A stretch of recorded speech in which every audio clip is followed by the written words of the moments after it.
what might develop by then. So where does Gordon go from here? Doctor's office, I think. I mean, he's got to get treatment. That's what he's done this for, right? I don't know exactly what his plans are, but I imagine he'll be very busy doing everything he can. So I don't know. I don't know what to say. I don't think he's going to quit jiu-jitsu full stop, right? I think he's still training probably lightly, not in competition focused, but just to keep the body moving. It's what he likes to do as much as he can, I'm sure. So because the word is from inside the Danaher Death Squad is that apparently his physical condition is hard to watch. That's what we've been told. It's just that it's sad to see an athlete as capable as Gordon so debilitated by this condition and just unable to train, unable to exert any real kind of effort inside the gym. And it's heartbreaking to think that an athlete of his caliber has been stopped in his tracks like this. But I just can't imagine that Gordon, who's dedicated the last 10 years of his life to jiu-jitsu, is just going to walk away. No chance. He's been training for this since an early age, but since 15 he pretty much decided that I'm all in on jiu-jitsu. And for the last 5-6 years, his career has just taken, it's just got a shot of jet fuel. Just went up to the stratosphere, beyond what anybody could have imagined. For it to come crashing back down to earth like that, it's tough.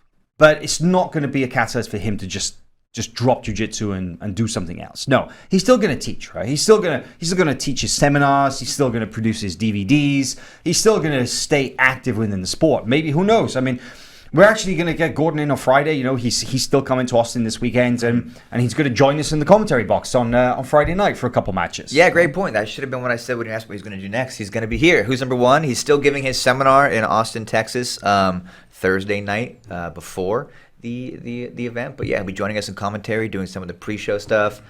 Can't wait to kind of pick his brain in real time about jiu-jitsu. He really is such a technical analyst, right? I mean, he loves studying the game and has an amazing mind for the sport. So looking forward to what he has to say about those matches.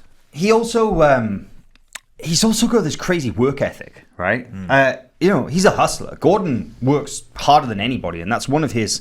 That's one of the things that he's most proud about. He's got this incredible blue-collar work ethic and this drive to succeed. He wants to be the best in whatever it is that he does.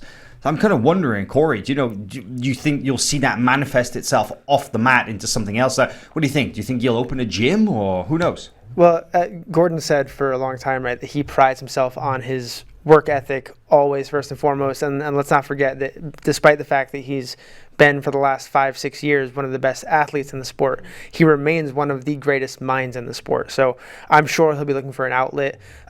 We know the fact that they're down in Puerto Rico means they're very likely being looking for somewhere permanent to train. And I can't imagine a world where Gordon Ryan is not at the very top of teaching there right next to John Danaher. Well, it's a very complicated situation, and unfortunately, we just don't have any answers right now. Gordon, as you mentioned, will be coming into Austin later this week. We'll have him here, and hopefully, we'll catch up and we'll discuss this more, because this is really. It's powerful stuff to think that the leading no-gi grappler in the world has had to just completely step back from all scheduled matches. He had the match with Louis Panzer this weekend. Craig Jones has stepped up to replace his teammate. He was scheduled to face Roberto Cyborg in July. This was a match that we hadn't even announced yet. The ink was barely dry on the contracts. And then Gordon, unfortunately, has to pull out. And, we've talked a lot about how hard it is to find people willing to face Gordon. So, apologies to Cyborg for going through all this process and then having to, Gordon having to withdraw from the match like this. But who knows what the future holds for Gordon Ryan. But yeah, like we say, it's a lot of questions, not many answers right now. Hopefully we'll find out. We'll get some more clarity later this week.